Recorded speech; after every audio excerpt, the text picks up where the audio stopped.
Hi everybody. I would really like to be with you today, but unfortunately I can't. I have work here that doesn't let me move. So I send you these images and I say hello to you, Constantino. Thank you very much. Professor Novolone, tutti quanti. I would like to share this day with you. Okay, have a nice time. That's what I hope. Well, I'm going to talk a little bit about Gerbert's Abacus and show a little bit about what we can do with it. Gerbertus Abacus is a device that appeared around the year 1000 with tokens on a table, and the tokens are supposed to have the numerals written on them, so to represent numbers like it's shown here. You use one token for each digit in pretty much the same way we do today, without zero. We don't need zeros in an abacus, the empty space is enough. And then Albert and his students used some algorithms to operate with this. And the algorithms are very interesting, some of them. So we are going to stress the fact that we represent numbers pretty much like we do today, and everything about this abacus we learn from the book of one of Gerbertus' students, Bernilin. It is clear from that book that the understanding of the decimal positional system was not very deep. However, in a working way to get things done, they had some kind of rules of thumb that actually worked, which is very strange. I mean, Gerberto is known to have been in Catalonia around 970, and so he had some contact with Arab works, but he didn't know very fully the works of Al-Khwarizmi. Otherwise, he would have done calculations with pencil and paper, like we do today. Well, we are going to represent the abacus only with 6 columns. They used bigger devices, it's okay. So we used our present numerals also to make things easier. So here we have 243,015. Bernelin's multiplication example, a recreational problem that he shows how to multiply all those 12s. Let me show you how it sets up the last multiplication, 12 times 20,736. I'm going to jump to the end of calculation because it is so similar to what we would do that it doesn't need any comment. However, it's strange to do this with tokens.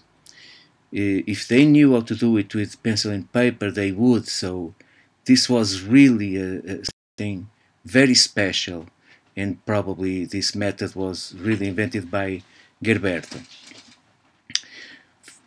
To deal with division, which is a very difficult operation, they had 2 ways. One called divisio ferrea, that I'm going to talk about next, and the other divisio aurea, which is too similar to our own algorithm to deserve attention here today.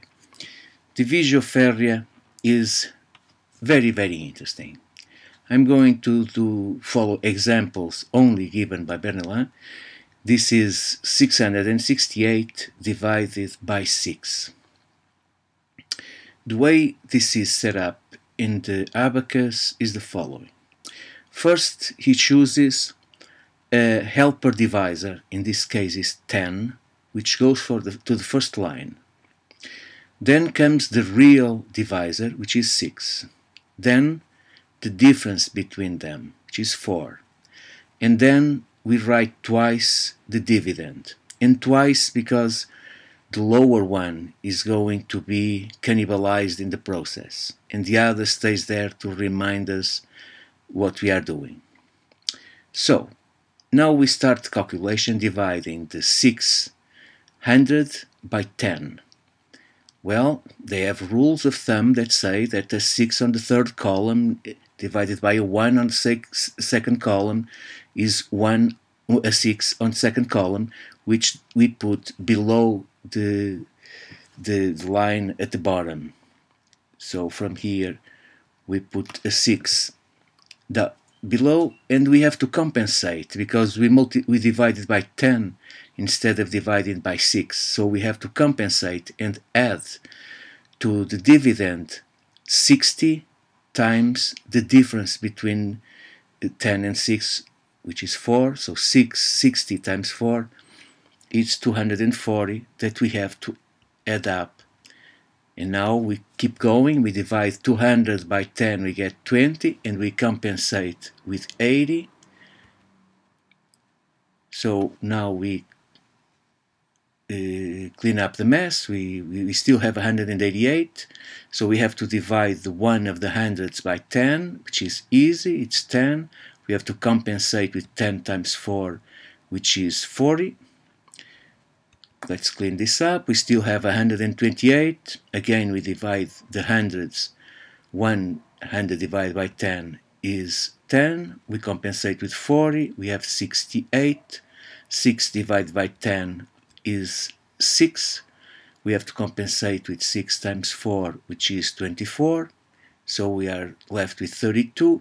30 divided by 10 is 3. Now we compensate with 3 times 4, which is 12. We have 14. 10 divided by 10 is 1. 1 times 4 is 4. And finally we have 8. And 8 we cannot divide by the helper. We must divide by the real divisor, which gives us a quotient of 1 and remainder 2. And now we just wrap it up, add all that is below the line to get the right quotient, which is 111. Now, this may look a little bit complicated, but actually it has several advantages over our own algorithm. First, we should remember how we learn how to do division. Division is actually a complicated process that incorporates guesses and subtractions and trial and error and so on. In this Gerbertus way of doing things, once you choose the helper divisor, everything is completely automatic. No guessing, no nothing. You just go through the algorithm, which is very, very nice. This is a very strange algorithm again, because it's not a pencil and paper algorithm, and it's so original and it exists, it's so attached to this device that it is clear that it is probably, with big probability, a creation of Gerberto.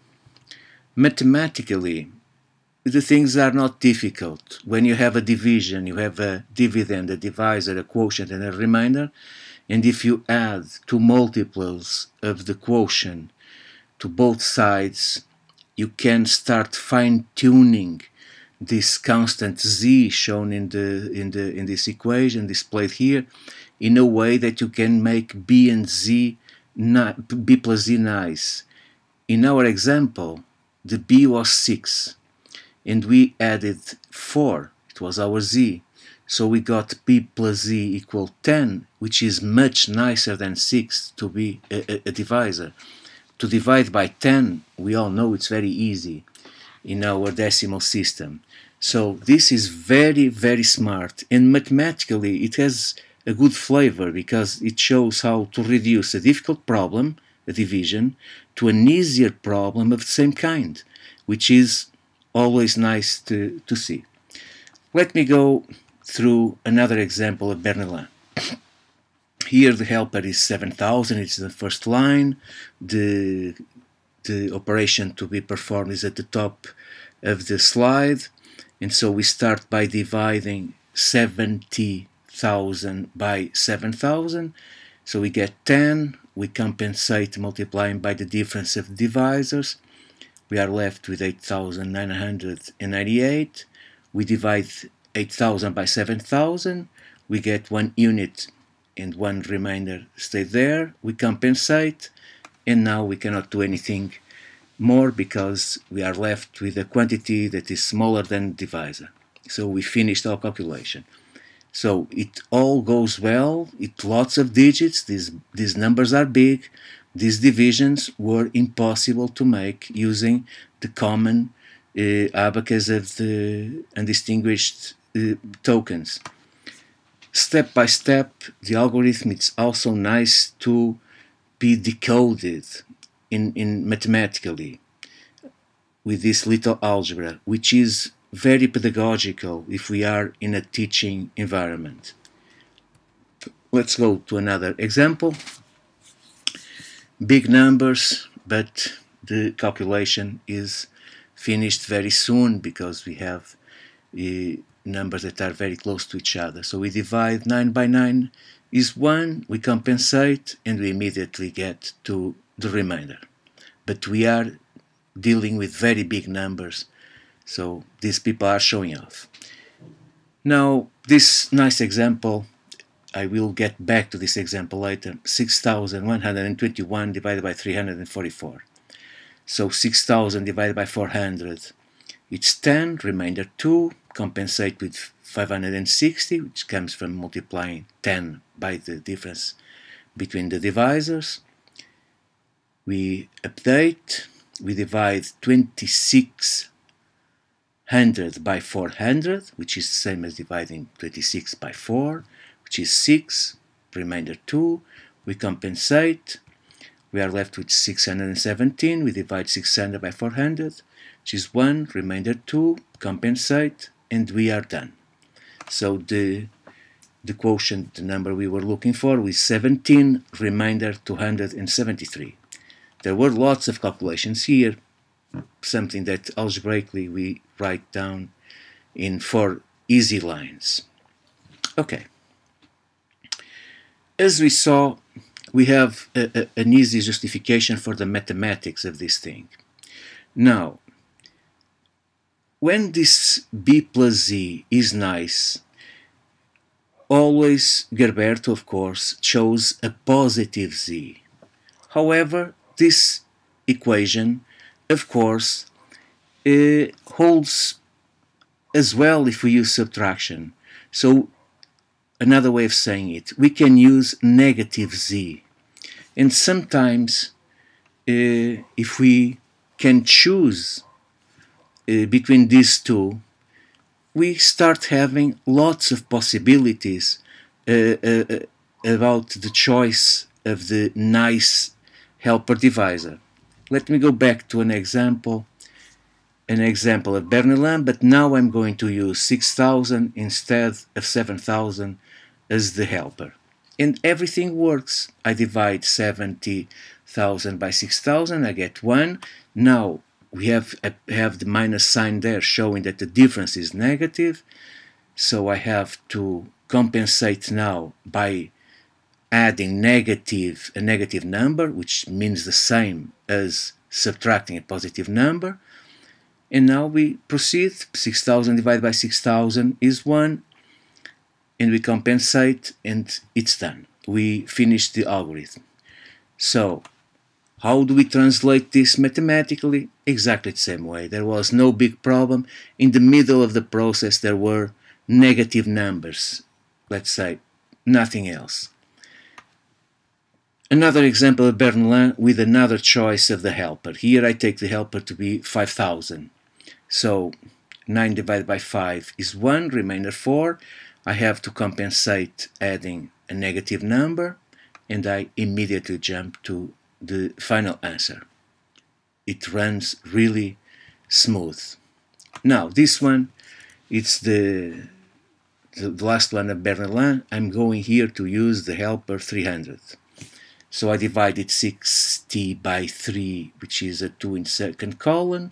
I compensate with adding a negative number. Now for the first time I have a dividend that is itself negative, so I need to be careful about it, so I have to use here a negative number in the quotient, -2. I compensate -2 multiplied by -44, which gives me +88, and so I add algebraically, I still get a negative number, and I have to stop because 71 cannot be divided by 300, and now I have to look at what I've done, and what I have is 2 times 344 minus 2 times 334, the first one is a 20, I'm sorry, minus 2 times 344 minus 71. So what I do is 18 times 334 minus 71. I cannot have a negative remainder because we don't use them. So in 18 times 344, I go get 344. So I get 17 times 344 plus 344 minus 71, and I get the right result very, very fast. Well, long division is really a complex algorithm, as I said before, and it's difficult to teach and difficult to learn, and takes lots of guess and estimation and so on. Well, Gerber's method is automatic, the original method, but the generalized method uses in the choice of the helper, the helper divisor is more complicated. The choice, you can choose among more numbers, so you practice your skills of estimation and your skills of finishing this algorithm quickly and so on. So this practice, and mostly as we do it today with pencil and paper, not with tokens, so everything stays written down, so we can assess, all the feedback is there, we can compare. We don't do in a classroom, different kids will perform the same division in different ways, which gives immediately nice subjects for group discussions, for teacher explanations and so on. So there's no question in my mind that, and I've been talking a little bit about this among teachers in teacher training program, that this is really a nice topic to be introduced in teacher training and in the kids teaching. Let me show you how the normal or usual way of teaching long division, I'm going to show it a little movie from YouTube, how it can be so obscure, mechanic, and with such a big lack of ideas and understanding, and then I will comment on it just after. So we'll start off with an example. 2558 divided by 12, and I want to do that using long division.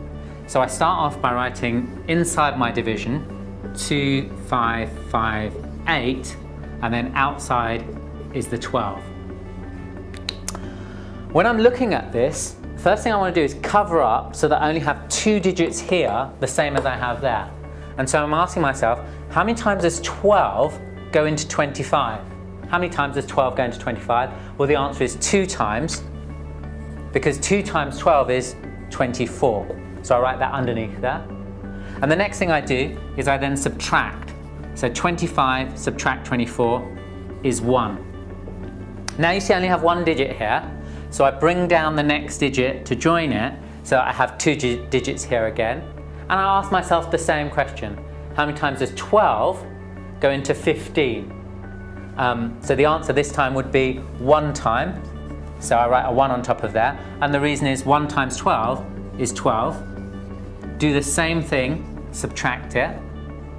15 subtract 12 gives me 3.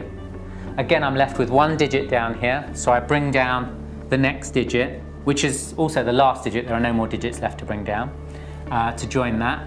And then I ask myself, how many times does 12 go into 38?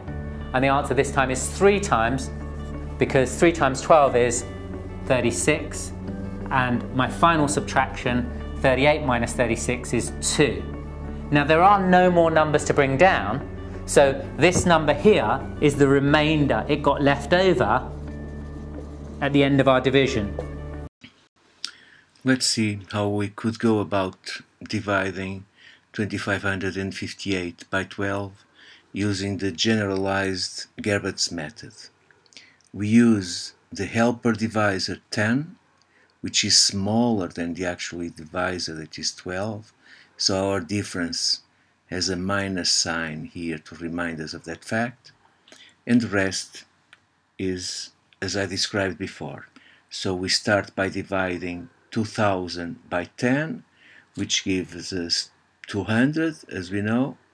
We have to compensate with minus 400, so we are left with 158.